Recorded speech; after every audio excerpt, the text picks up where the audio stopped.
And if Maggie can continue admitting people, we'll get started. Awesome, thank you. Hello and welcome. Thank you everyone for joining us this afternoon for a virtual artist talk and studio visit with Brian Ida to learn more about his con.Text series. We are very excited to welcome him here today and all of you tuning in, including students from the Arts 100 studio seminar taught by Ryan Carrington.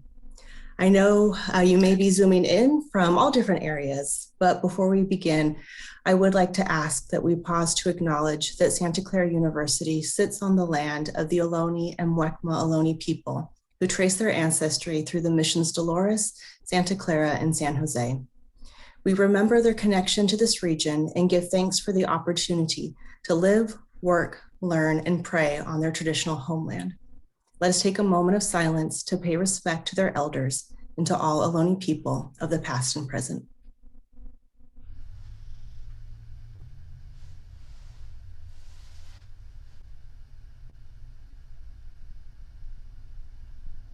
Again, thank you for joining us. My name is Lauren Baines, and I'm the interim director of the Saisset Museum at Santa Clara University. Today's presentation is co-presented by the Saisset Museum and the APB, the Activities Programming Board at Santa Clara. Today's talk is being recorded and will later be shared through the museum's website and APB's platforms as well. If you do not want your likeness to potentially be shared through the recording, you can turn off your camera at any time. And if everyone would remain muted during the talk, that will help us cut down on background noise so we can hear our speaker and moderators more clearly. You can submit questions at any time through the chat feature at the bottom of your screen. There will be an official Q&A portion near the end of today's talk where our moderators will pose those questions to our guest speaker after their prepared questions. And at the time of that Q&A, there may also be an opportunity that you can unmute and ask your question directly. In the upper right of your Zoom screen, if you're joining us on a computer, you'll have the option to toggle between speaker view and gallery view. It looks a little bit different if you're turning in from a different device. But you can moderate if you want to see everyone on your screen or just those speaking. And if you have any technical questions, please send them to me in the chat as well. Without further delay, I would like to ask our two moderators to introduce themselves and get us started. Maggie and Noah, over to you. Hi, everyone. Thank you all so much for being here. To introduce myself, my name is Maggie Menendez. I'm a junior individual studies major at Santa Clara, and I'm the Arts Events Coordinator for Activities Programming Board, or APB. Hi, everyone. I'm Noah Sonnenberg. I'm a senior at Santa Clara studying communication and art history. I am also the editor-in-chief of our student newspaper, the aptly named The Santa Clara, and also a, I suppose now, former VSA, Visitor Services Associate for the Saisset Museum. And with that, I'd like to take a moment before we let Brian talk to all of you to tell you a little bit about him. So Brian Ida, his work began as an artist musically as a young child. He actually then went on to study electronic music composition at both San Jose State and Sonoma State University. And then in 1988, Brian began to work for Sam Francis, who is an abstract expressionist painter. Sam invited Brian to work as his studio assistant in Palo Alto, where he was painting a large commission, a 20 by 40 foot mural for the now United Government building in Bonn, Germany. Sam then moved Brian down to Los Angeles into a big studio in Venice where he had free access to paint, paper, and canvases. So under the mentorship of Sam, Brian started writing less and less music and began painting more and more. Brian's now been a painter for over 20 years. And today we're going to be talking to Brian about his most recent series titled con.Text. And now I'll turn it over to Brian himself to introduce the series, after which we'll get a little bit of a closer look at the three specific pieces that we'll be talking about today. And then we'll move on to some questions. So Brian, thank you so much for being here. Thanks, Maggie. I want to do a slide presentation, so I'm going to share my screen.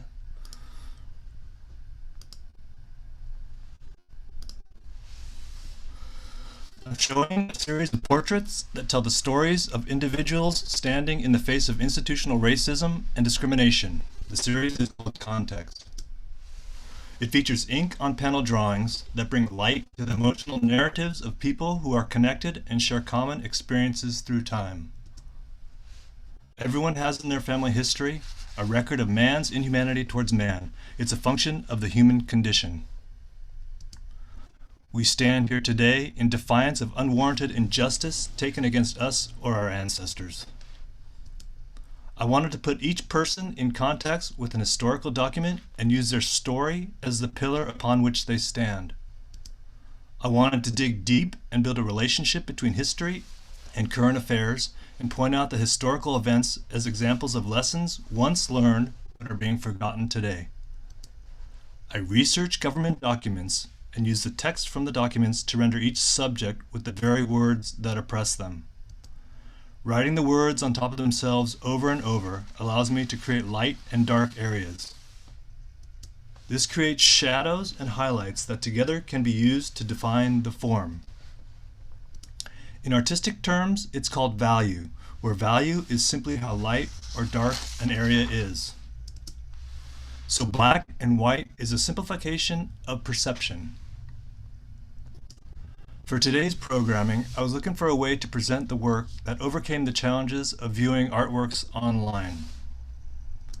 With the pandemic, we lost the opportunity to see the show live in a gallery setting and experience the scale, detail, and emotion of the show in its entirety. I searched for a way to present the work online that had impact and emotion. I went to a lot of Zoom presentations and virtual reality shows, and I wanted to take it a step further in describing the structure and history of each subject. I needed a way to show the detail and rigor that went into each portrait. I liked the idea of creating a short video for each piece. I could control how the viewer experienced the work and present a narrative at the same time, explaining the historical context of the subject and the document. I tried to make the video feel as if I were walking you through the gallery and talking about the work. I spent the last months putting together videos to present the work along with a narrative and music that embellish the emotion contained within the piece. The videos introduce the concept behind the series gradually within the narrative as you progress through this series of videos. I want to introduce a few of the videos now and invite any discussion or questions they might inspire. One of the first portraits I did was of my grandfather. This is a portrait of my grandfather. It's a drawing based on a photograph taken of him as he was waiting to board a bus that would take him to the Topaz internment camp for Americans of Japanese descent in Delta, Utah.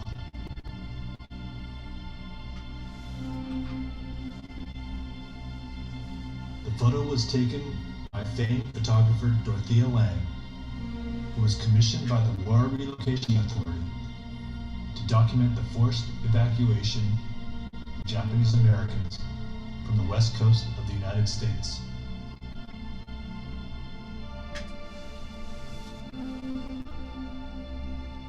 She was documenting in San Francisco at the beginning of the internment and took 3 photographs of my father, grandfather, and grandmother.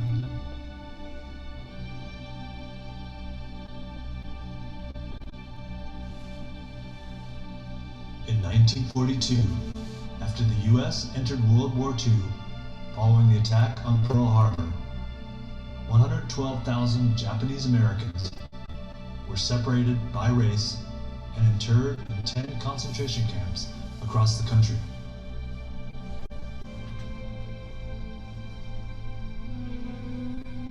Among those, 60% were American-born citizens, and the rest were first-generation Japanese, unable by law to get citizenship.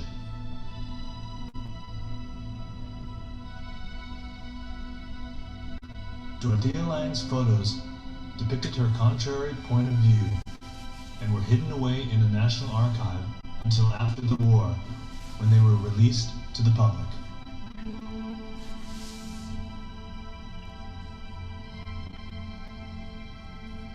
I use words as my mark to render my grandfather.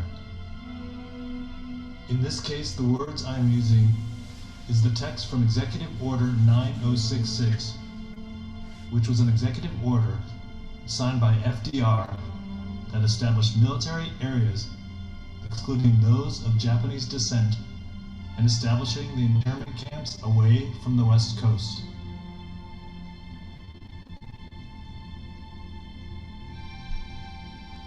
In this series of portraits, I portray individuals as the embodiment of strength and pride, standing in the face of oppression by a power against them.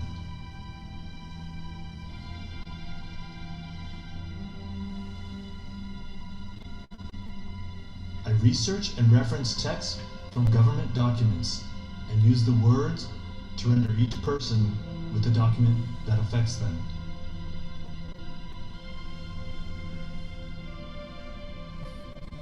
Using the word as a building block does not label or define the subject by the words being used.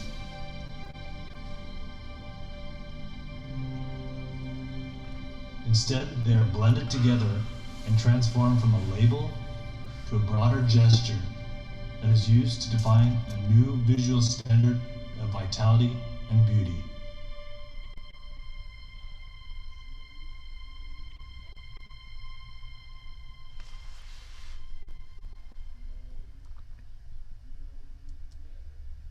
Through my grandfather, I'm able to tell a story of the Japanese American internment during World War II and relate it to myself and our current climate. I had known of this photograph and many more taken by Dorothea Lange when she was commissioned to document the internment by the War Relocation Authority, as her photo archive resides in the National Archives. Because her photos reflected her empathy for her subjects, they were initially censored and hidden, unseen until after the war. The photo of my father, grandfather, and grandmother was featured in a show at the Smithsonian National Museum of History titled A More Perfect Union, Japanese Americans and the U.S. Constitution in 1987. My parents had gone to the show and were surprised to see that it was one of the first photos they saw as they walked in. As I searched the National Archive for material for another project I was working on, I came across 2 more photos of my father taken by Dorothea Lange. When he was 17 years old, going to prison for no other reason than his race.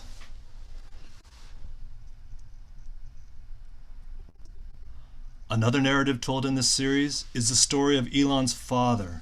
His incredibly heart-wrenching story of survival when the Nazis occupied Poland in 1939 is riveting and must never be forgotten. I'm honored Elon had trusted me to relate a small portion of his father's story.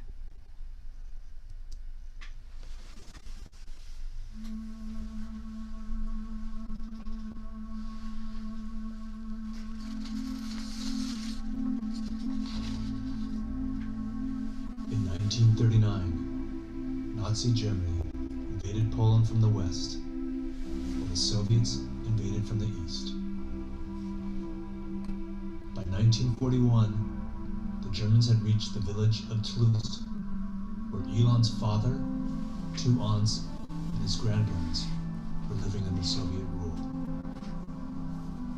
Once occupied, the Nazis seized all property and businesses of the Jewish people, including his family's home and flour mill business, and forced them into a Jewish ghetto where they lived under appalling conditions. Eventually, the German SS started conducting mass roundups and executions. His grandmother and 2 aunts were marched to a cemetery. They were shot, killed, and buried in a mass grave.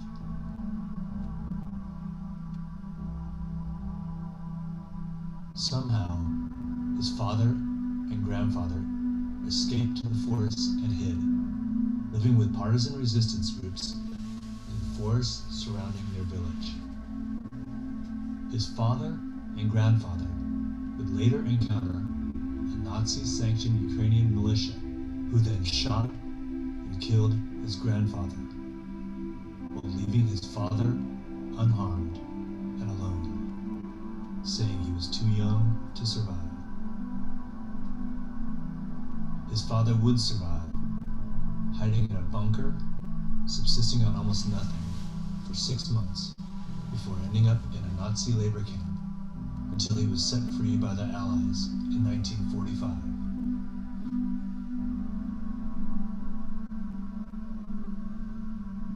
The words used to render the portrait of Elon are the Nuremberg race laws of 1935.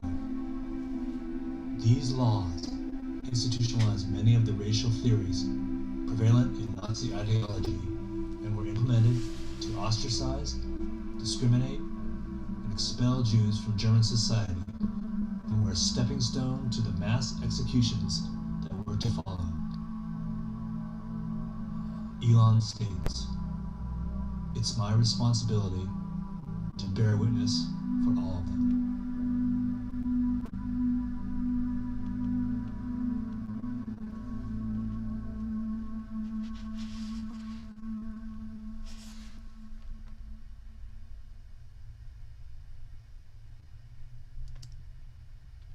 I originally started this series of portraits as a response to the Muslim ban in 2017, which was one of the first actions Trump took as president after his inauguration on January 20th.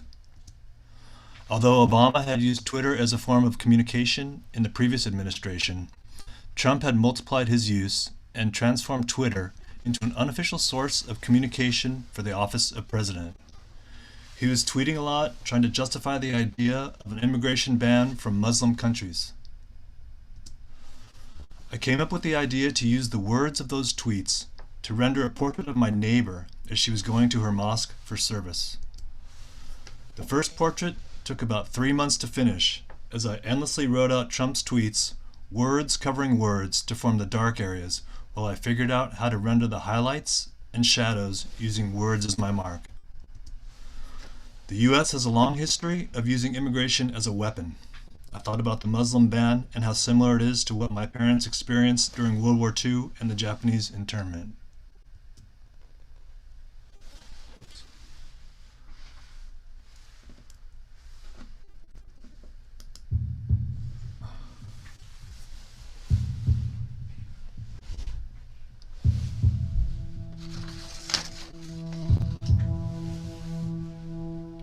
The intent of this series of ink-on-panel portraits is to portray individuals as the embodiment of strength and pride, standing defiantly in the face of oppression by a power against them. With the current social and political environment and the recent acts that repeat past abuse and injustice, I am examining historic events in the context of the contemporary climate. On January 27, 2017, one of the first acts the newly inaugurated president took was to sign Executive Order 13769, titled Protecting the Nation from Foreign Terrorist Entry into the United States.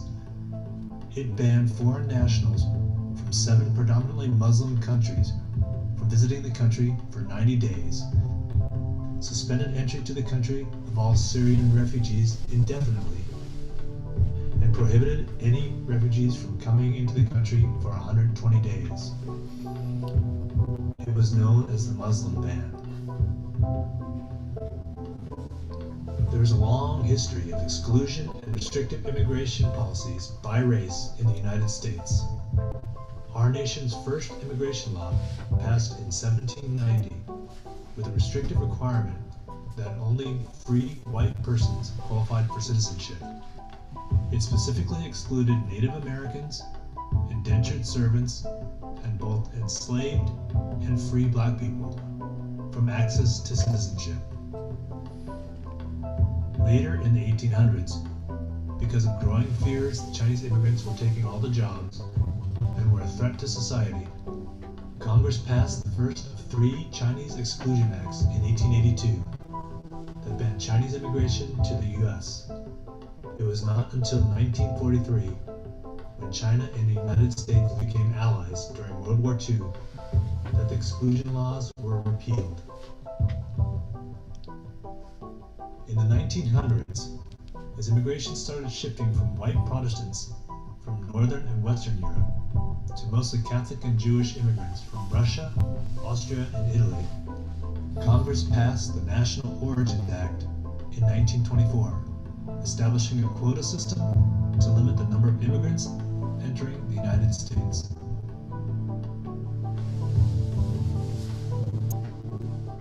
This is a portrait of my neighbor, in my apartment building as she is going to her mosque for worship. A simple act of freedom made more difficult by the words and actions of our government. The president has chosen Twitter as an unofficial channel to disseminate words and actions of the office. The marks are made from writing out all of the president's tweets from Inauguration Day, January 20th, 2017 to September 25th, 2017, 1,550 entries.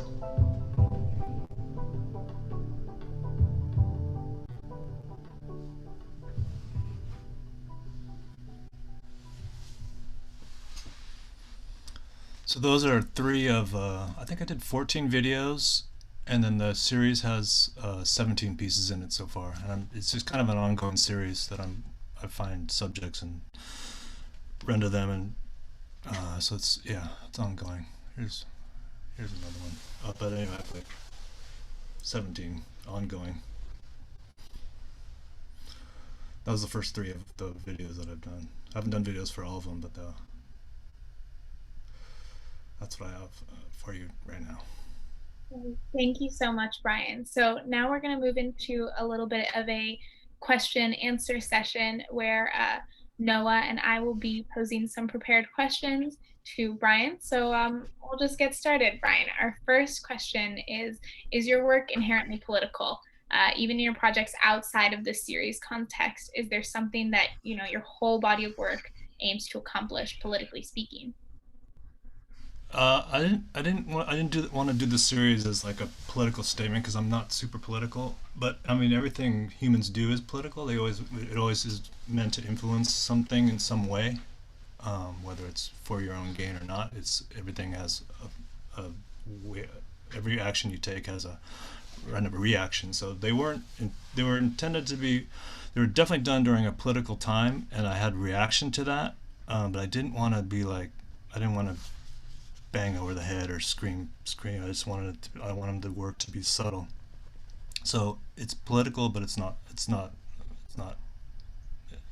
It's intended to be subtle and have an interpretation. I wanted the viewer to have their own interpretation. I wanted to be open. I wanted to do you see the piece and you could see different sides and different angles, because everyone has a different angle and a different interpretation, just like everyone walking around has a story and so you just have to look at it. I want them to be individual. So Brian, one thing that you mentioned previously is that in like an online space, it's difficult to kind of get a real sense of the scale of these pieces. For our collective understanding, how close to life size is each figure, and what impact do you hope that has on the audience? They're pretty much life size. They're 5 feet, and and when I hang them high, so they look down, so they're kind of looming down on you. But the when you walk in on them, the emotional impact is pretty powerful, and with the videos and the narrative, it's a whole different. I was just realizing that right now watching these videos. It's like, God, it's a whole different thing. The video, how the artist can control the time. Like when you walk into a show, you can see its entirety, and you can just scan it and see it, and you can see it in like 2 seconds. But with a video and music, it's controlled by the artist. Like you don't get the whole entirety of the piece as the way I present it on a video until you see the whole video. So it's different. It's interesting. I just kind of realized that now, looking at how different the videos, because I did a lot more research going into the videos, and then the narratives are right there, whereas you might not pick that up when you walk into a gallery and look at it. I mean, if you look at them and really look at them and absorb them, you're gonna get the stories. Because I also have, in the shows, I have QR codes linked to all the text and pretty much everything that has to do with that piece. It's all linked, but it's not. I didn't want it all written out on the wall. I just wanted simple paragraphs, and then if people wanted to go into it more, it's their choice to go into it. I didn't want to have this huge thing where it's my interpretation of it. I definitely wanted everyone to interpret it in their own way. And actually, dovetailing off that, I'm curious a little bit.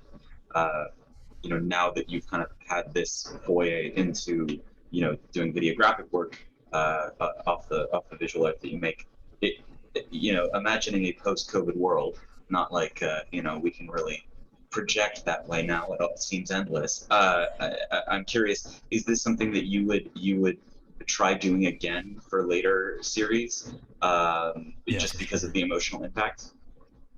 Yeah, for sure. It's, to me, I grew up playing music, and I studied electronic music composition in college, so I kind of grew up with this editing, the idea of editing and layering and digitally manipulating things and controlling the time.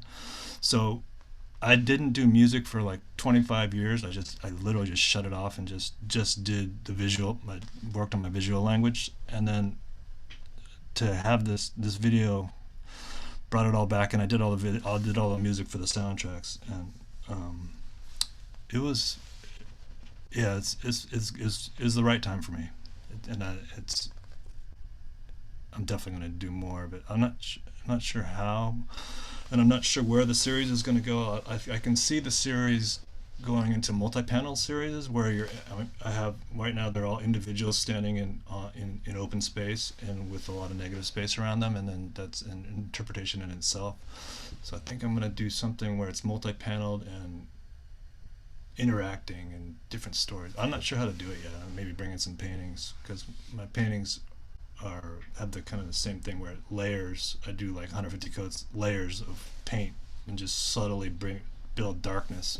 So it's kind of the same ideas. It's just using ink and words instead of paint and color. Same ideas though. And also when I was doing music, I was doing a lot of multi-tracking where you're layering sound on top of each other, and so you can do pretty much endless number of tracks. You could just layer sound on top of sound.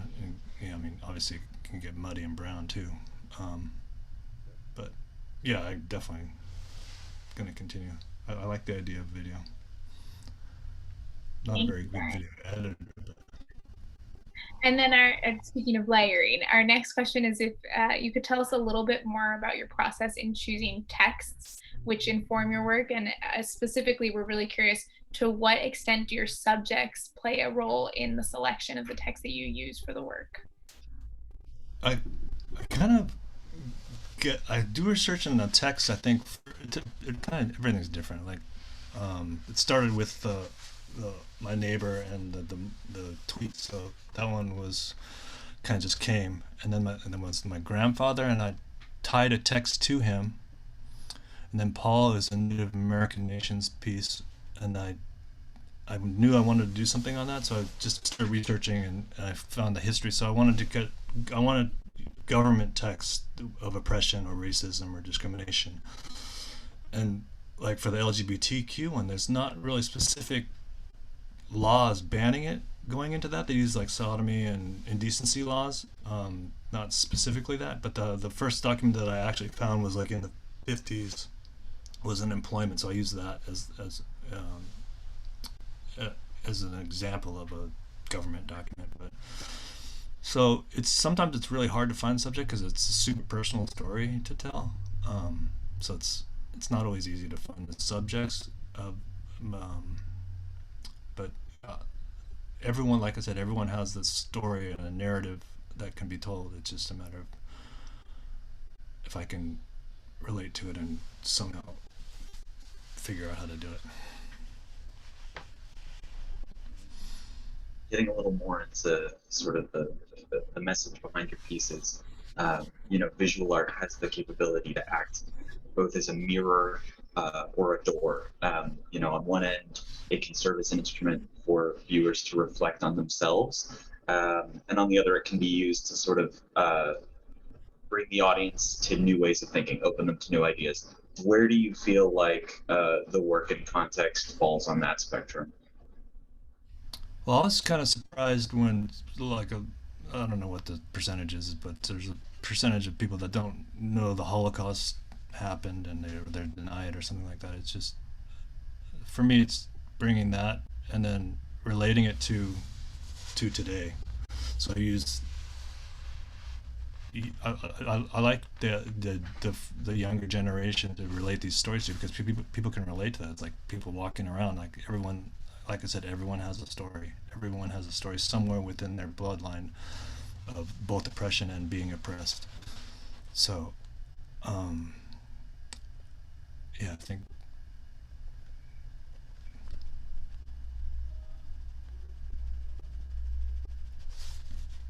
Next question. I kind of lost my track.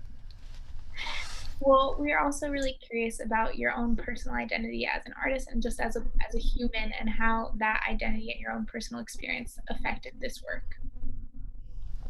I didn't do like my series before is more is kind of personal, like dealing with location, and but it never had anything to do with my personal history, and I kind of didn't. I didn't, because my parents didn't talk about it much. Like they didn't like to talk about it, so I didn't acknowledge it that much.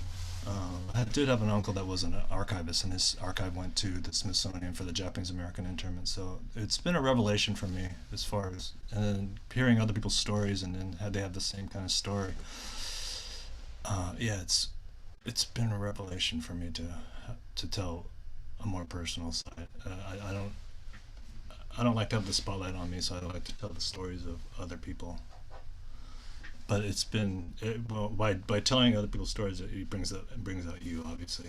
I mean, I'm in every piece that I do, and I always wanted to do universal themes, and this is pretty universal. Speaking about the themes within this work, to some degree, quite obviously because it's what makes it up, this work is reliant on language. In the video for Grandfather, you make a point of referring to the camp your grandfather, grandmother, and father were held at as a concentration camp. And in the U.S., of course, we tend to downplay that and refer to them as internment camps. Is one of your goals in this to change the way that we talk about events like this in public discourse, or is it kind of something else entirely? Yeah, no, I definitely didn't want to change the wording. The wording's changing naturally, because I know when I was young, it's always internment camps, and then it's been kind of. I mean, to me, it was like prison. So to me, it's like the worst possible. I refer to it as prison in the video too. I think I refer to it as internment camps, concentration camps, and prison. So I don't really have a. I'm not really. My goal isn't to change the definition of that of what happened. But the idea of the whole series of work is to transform these oppressive, hate-filled documents into things of beauty. That's kind of the whole idea of the work, is to transform words into beautiful images, and by transforming the word, you transform the definition of it. That was the whole point of the series, is to transform. Brian, how do you know that the work is perfect, or can it ever be perfect? Yeah, there's no perfection. It's the story of a humanity, so there's no perfection there. I think the ideals are perfect. Like the idea of a circle or a line. That's the idea of it is perfect, but you're never going to achieve a line or a circle. So it's the same thing, where it's like there's no perfection. There's only interpretation and human interaction with what you're doing. So it's always going to be ambiguous and unclear, which is kind of the intent. Everyone has their own vision and sees things in their own way. And I guess the idea is to be grateful. Like what we're going through now is nothing compared to what Elon's father or my grandfather or my father went through. It's like, it's bad now, but it's been a lot worse. So just for me, it's like I'm just grateful to be able to do the work. So we touched on this a little bit earlier when we talked about presenting this art in a digital format, but I'm curious, throughout your career, kind of your experiences leading up to this. I'm curious where you feel like your work is best received. Obviously, like we find visual art in galleries, museums, and private collections, among other myriad places. But I'm curious where you think your messages are best received and why. Obviously, ideally, it'd be just up in a public domain, in a public institution, like a museum or in some sort of institution. But I also like the idea of this is a great institution because it's educational. So these pieces can be so educational, and so it's hopefully interacting with people. Just people seeing it and thinking. And yeah, I've done a lot of commercial shows, so I'd like to see more institutional. Showing it more in institutional. And if your audience had to take away one lesson from any of these pieces, what would that message be? Just be kind and grateful. I guess that's what the message intent was. It's like, know that when you see someone walking down the street, they have a story just like you do. They might be having a bad day or whatever. It's like just everyone has a story. So much, Brian.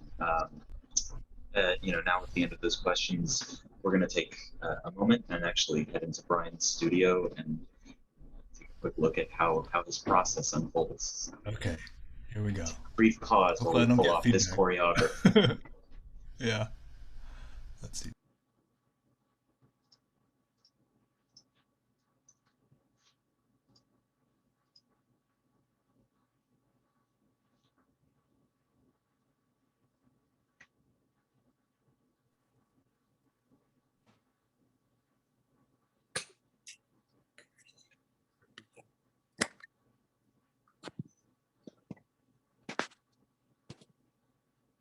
Can you hear me? Oh, there we go. I think I got it. Do I have it? Yeah. Cool. We can hear you. Okay. So first, just to start us off, is there could you just take us around your studio really quickly and show us a few of the pieces that you've got up at the moment? Yeah, so I actually just finished this one. This is the Americans with Disabilities Act. My friend Lisa. I literally just finished it. So I don't have any videos or anything for it. It's not cleared or anything. Just finished it. And I'm doing another piece here. So I just started it. You could see this shadow. I kind of outlined in charcoal. I don't know if you can see the piece, but it's very light charcoal. So I do the outline and then I start filling in here with the text. This text is the Webb Haley Alien Land Law, this is my father. I'm doing another one of my father, which would ban aliens from owning land in 1913. It specifically targeted the not Japanese Americans, the Japanese, because my grandfather was a U.S. citizen and he owned a lot of land in Salinas. And here's the reference photo with the grid. You can see the grid. And then I use a computer for reference too, like a backlit reference. And then you can see some of my environmental work too. I'm doing another series at the same time that has to do with the environment and fracturing the environment and breaking it apart and putting it back together. You can see this work here. And then like endangered species. So working at the same time as because I actually can't work. My hand is almost falling off because it's so much writing. So I have to break it up. I can't just do the text pieces all at once. I have to break them up. And so I definitely paint well at the same time. From what you're showing us, obviously the environmental pieces that are going to be following context it's a heavy divergence in terms of sort of the visual characteristics of it. As you sort of change the work that comes out on your campuses and boards, whatever they might be, has the space that you work in changed over time? Do you feel the need to change the space, or do you like sort of normalcy within your studio? No, the changes come in my head. The studio is, I've been here for like 25 years. It literally has not changed one bit. I work on the same wall. And it's right in the middle of LA. So you can see this board's been here, it's been here for like 20 years. It's got 20 years of paint marks on it. It's actually really killer. I'm gonna frame it up when I take it down, if I eventually leave this space. We'll frame that board up and it'll be a cool piece.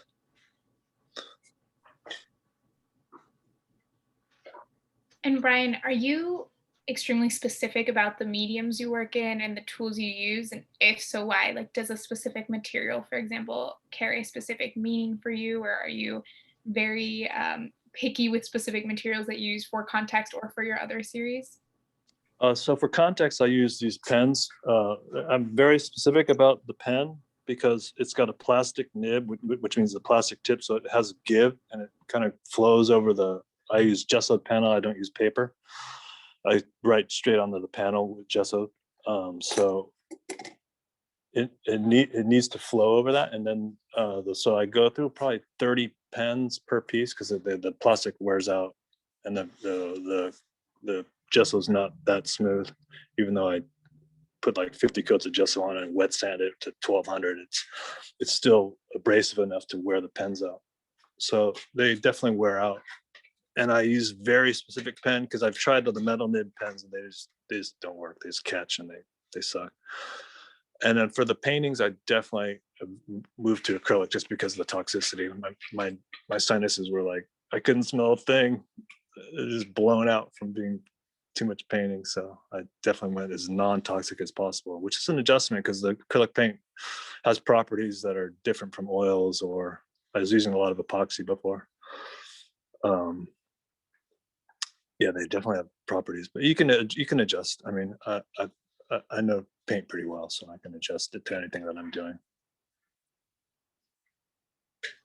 I'm a little curious about the work that you do outside of just visual art. So for context, you sort of started your passion in music composition again. And I'm curious, do you make your music in this space, or do you kind of have to take yourself out of the studio to focus on that creative process?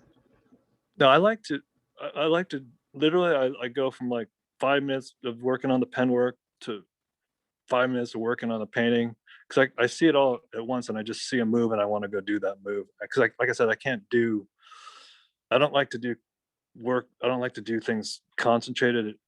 So I work like 9 hours a day, but it's just broken up into little sections, small little sections, 5 minutes at a time here. Like I'll do 10 minutes of editing just because editing gets kind of tedious, video editing. And then I'll compose music. Sometimes I'll get into it and I'll, work on something for a couple hours, but generally I definitely switch around a lot just because it started with my hand, because the text work with my hand was just, it was too much. My hand's like shakes, and I don't know if it's permanently damaged, but it's tired. These are brand new gessoed panels ready to go. Racks.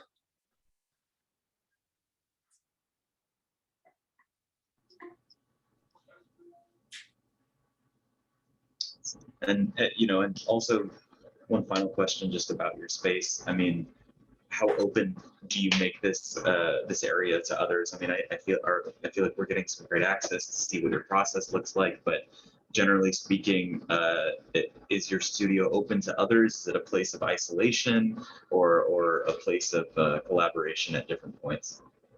I don't really collaborate, but I definitely have people over. I love having people over, like looking at the work and talking about the work. But generally, yeah, I love being alone and working, just not having to think about anything else, but maybe what comes up next in the piece you're looking at. So for me, I don't mind isolation at all. But I also like having people coming over.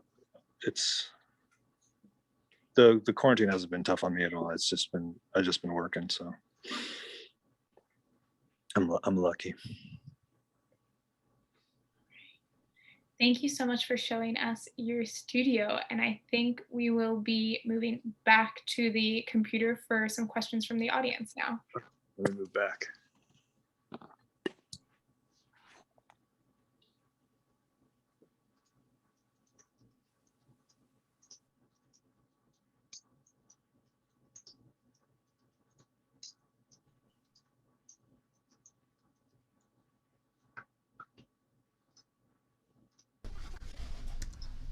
How's that?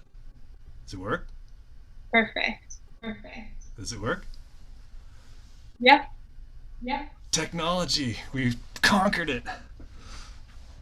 I was getting the worst feedback loops doing that stuff before. All right. Well, we have some people have been preparing throughout the rest of this talk. So me and Noah will pose those first, and then we'll open it up to if anyone wants to unmute and ask a question. But the first question submitted is, how did your family and your neighbor feel about your work, specifically their role in it? My mom doesn't like the work because she doesn't like the idea of the whole idea. So Elon loves it because he embraces the idea of history and making sure people don't forget. And Paul, a Native American nations, he never took photos of himself, but he did that to honor his grandmother. So there's different stories, and Justine, she did it to honor her grandmother, and different stories. Yeah, it's been tough to find people because it is so personal. So you get a lot of no's, but yeah, generally people are pretty. They want to tell that story. Yeah. Well, we have one question specifically about that from Maeve. She's asking, do you talk with your subjects before you make their images? Could you give us a little insight into what that conversation looks like and how you start that process? Yeah, I definitely talk to them, and they know the whole story, and they pretty much. I mean, at this point, the first when I didn't have very many of them, it's like, what are you doing? It's like, and now I can just show them a catalog and say, this is what I'm doing. They're like, oh, okay, I get it. And then the way they're depicted, I'm not, doing anything. I'm just depicting them as strong and standing in the face of this document. So I think we definitely talk a lot about it, and if I don't, like I said, I don't need to talk much. Now they know the work, and the catalog can show the work, so it's hasn't been easier, but yeah, still looking for subjects, And yeah, someone else I'm doing asked, what has been the reaction of some of your living subjects when they see your finished product? Oh, they love it. It's pretty amazing, I guess, to be rendered like that. I mean, that's like 2 months, 6 weeks of someone painstakingly rendering their image, and then also depicting them in contrary to these documents. It's like it's pretty cool. I think it's good. I think they like it. So pivoting a little bit to your process in the creation of these pieces, how long does it take you to complete a full piece? Kind of from the ideation to completion. And do you ever work on more than one at a time? So The Neighbor was the first one, and I wrote really small, really stupid. I wrote really small, and I didn't do contours. I just started filling in. That thing took like months, but I was figuring it out, and so that one took 3 months every day, like 8 hours a day. That's pretty much why my hands is destroyed. And then I started breaking it up. But now they take about, I could probably do one in 4 to 6 weeks. I have the technique down, and you could see the earlier ones, like the Neighbor. Her fingers look like sausages. Like you can always tell. It's like that's the first test of an illustrator. Is like, do the fingers look like sausages or do they look like fingers?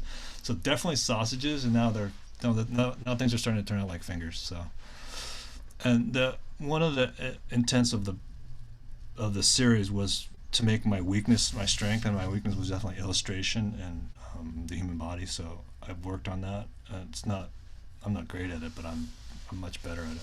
So I've worked. It's also personal gain too, to work through these techniques to get better.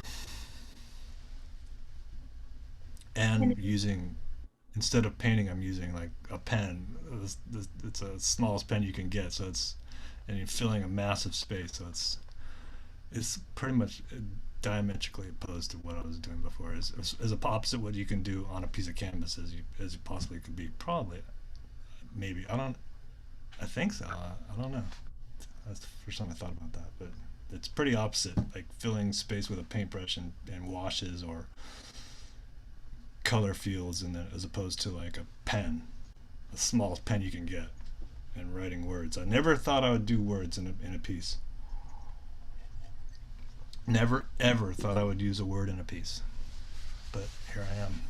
That's all I do. Aiden submitted a question, and it says, as a musician, I look to mix music with everything that I do. What do you find to be the best way to incorporate music with your art pieces? Well, for me, it was like, because I was doing music in the late 80s, so the technology back then was like, I was like literally beta testing Pro Tools, and it's like, it was just starting digital recording and sequencing. So now what I just use GarageBand and iMovie, which is free software on the Mac OS. And to me it's super powerful. So I know there's the software that you pay for is really powerful, but I just don't need it yet. I'm just grasping, putting my arms around what do you get for free. It's like, oh my god, this is crazy, man. This is so cool. So many sounds and so much power is built into the system. Yeah, I just don't need the fancy stuff right now, but it's interesting to integrate the music, because like I said, I didn't do music. I literally shut down, just completely stopped, sold everything, got rid of, did not do a thing, didn't even listen to music for like 20 years, and so it's interesting for me. Yeah, I've been spending some time doing some music, but not like I used to. I have a question about the materials that you use in these pieces. The panels that that the drawings are on, are they gesso masonite panels, or do you use the panels? I just use Luan, so I just coat it with like literally 50 coats of gesso and just build it up, and then sand it, like I wet sand it like a car. So it ends up like a car finish.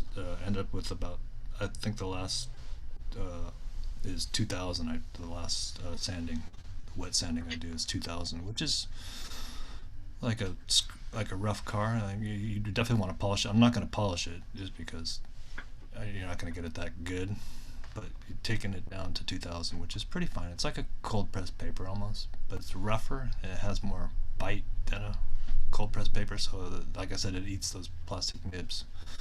It eats those things for lunch. But you just buy them in bulk and adjust, because it's the result that I want.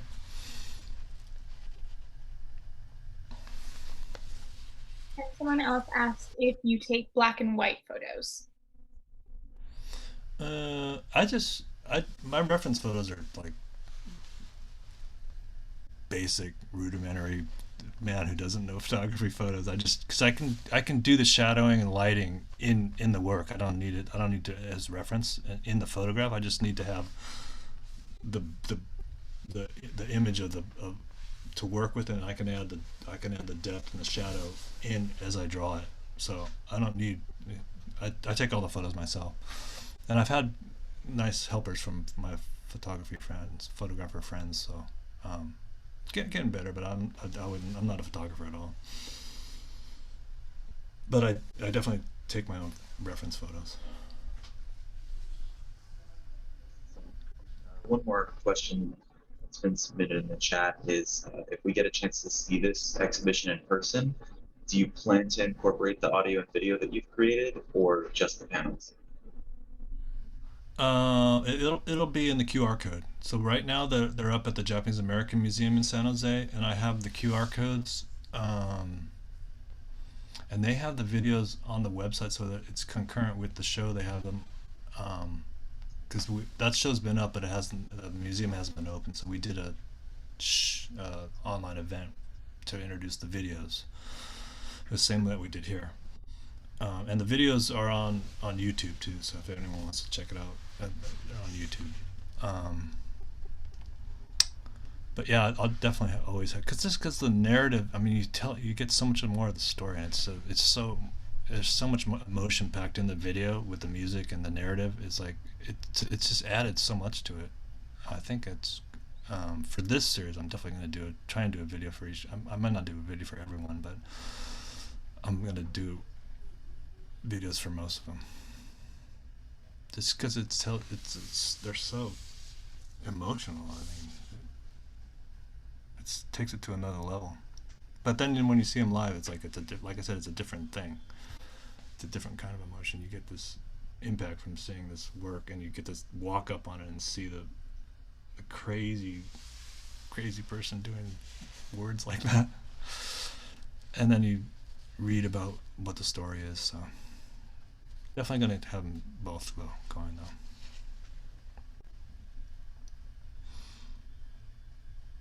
All right. Well, thank you so much, Brian. There are no more questions that were submitted via the chat, so I'd like to take this moment to invite anyone who wants to unmute if you would like to ask Brian one more question before we end.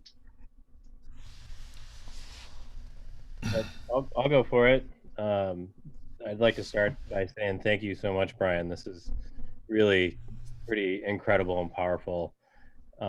Thanks. And yeah, and I totally agree with what you were saying about being in an educational setting. I think there's something really strong about your work, and it does fit that setting really well. And go figure, here we are at an institution, at a school.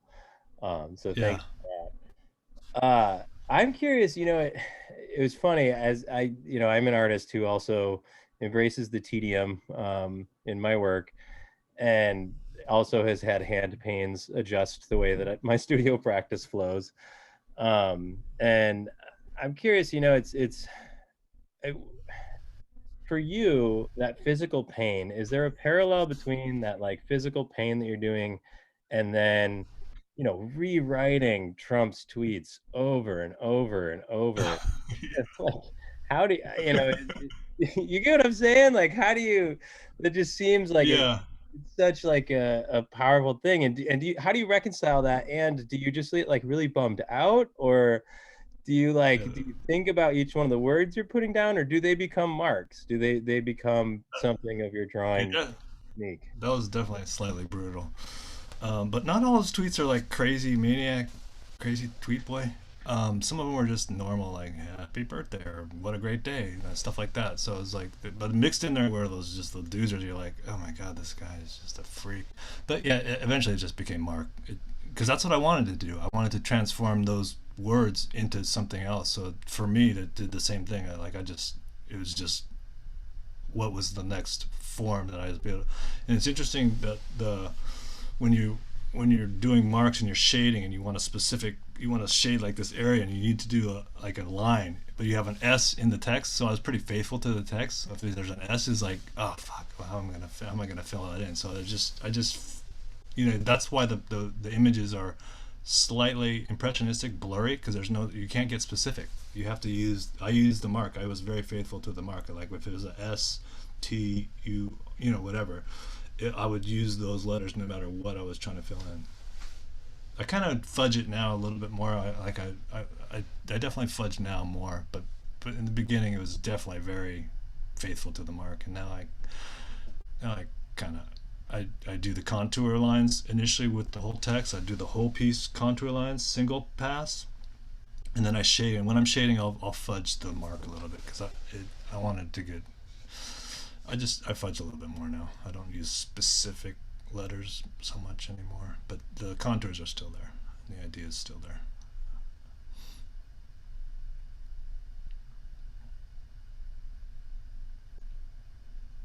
Anyone else has more questions, feel free to raise your hand on Zoom, or if you're more comfortable we'll just unmute. Feel free to ask.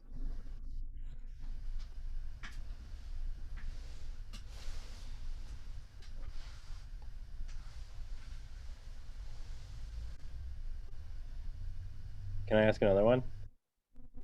Yeah. Great. Awesome. I'm not shy in front of Zoom. Been doing it for a year now. Probably a lot of people in this call, I suppose. I'm wondering, like, so it's tough to tell from this vantage point, and maybe in person it's easier. But how readable is the text? And like, is there something, if it's not that legible, and if it's not, I mean, I assume that it would be hard to just go around and read the whole thing. So like, what is that idea of making it sort of unreadable? How do you grapple with that notion in the work? Is that something you embrace? Is that something that you always try to get it in there? Like I said, I do the contour. Like I do a contour of the whole piece, and I do the text. I pretty much work bottom up, so it's kind of going from the bottom up, and I do the contours. You could see when I went in the studio, the shoe is like there's contoured lines.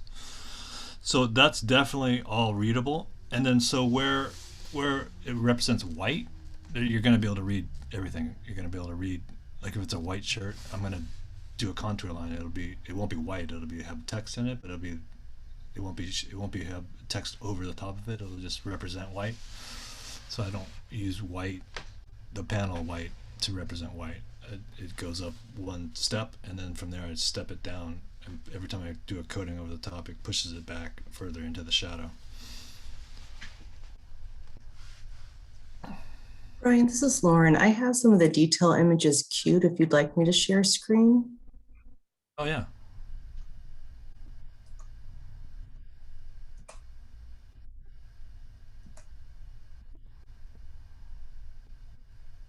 Try another one, because she's like dense. So the black obviously was a super dense.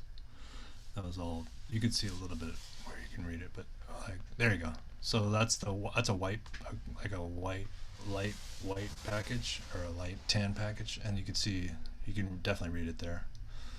And then the jacket was dark, so it's a shadow. You can kind of read it on the edges, and where obviously where you go over it to create shadow and depth, it's going to be less legible. But that's the idea. Like I said, it's the idea is to transform the word into something else. So in that transformation, it gets written over. And you can see that this is the second one, so the details in the face aren't as good as what I'm doing now.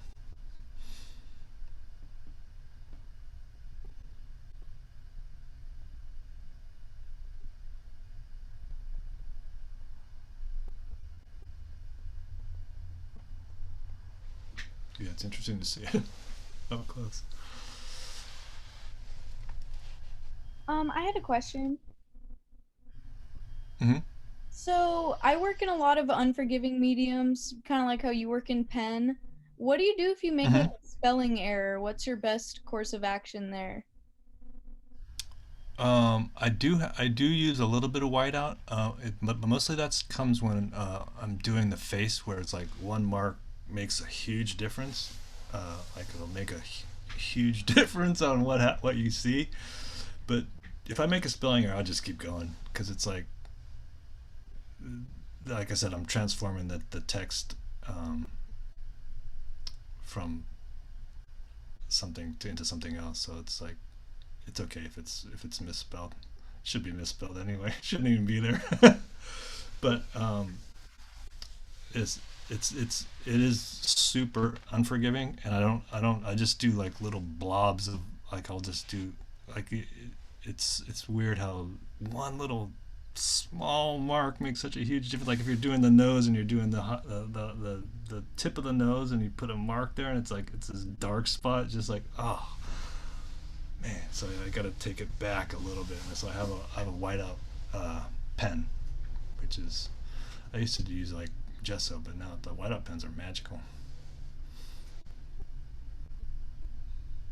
So I definitely, I don't like most of them. There's no erasing on it. It's just a few little parts where it's like, ooh, take a little bit back. I kind of have it down now where I know where to be careful, where to slow down, where to really pay attention to the contour drawing, like the face because the faces are, humans naturally recognize faces like in a crazy magical way. So you have to be really careful with the contours in the face and just be very specific and do slowly work into what letters you're going to use and how the because you're going to reveal the first pass of the writing is going to reveal so much. It's going to stay revealed. You're not going to shade too much because it's usually going to represent a lighter area of the piece. And the dark areas are like the shadows of the neck and going back onto the neck, and the clothes usually have a lot of dark shadows. Like usually people have like dark jackets on for some reason and light shirts. I wonder if someone's going to wear a white jacket and a black shirt someday. I let people wear whatever they want to. I want them to represent themselves.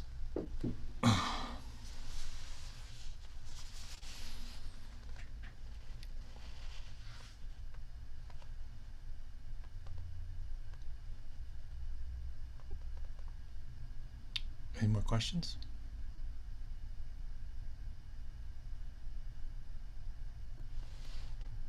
Everyone's muted.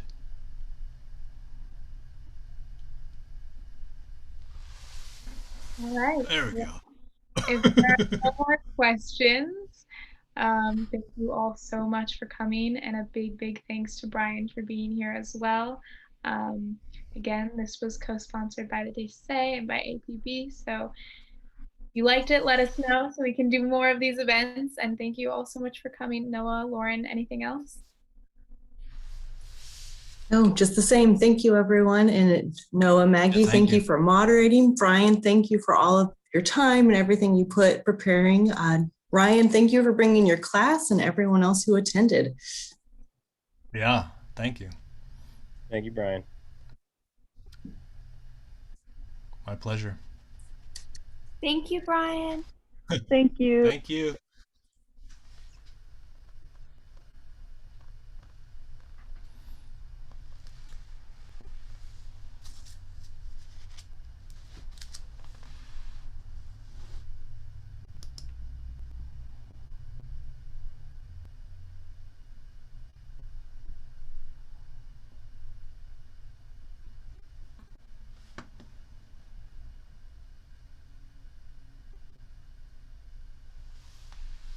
Did the video not work, Lauren?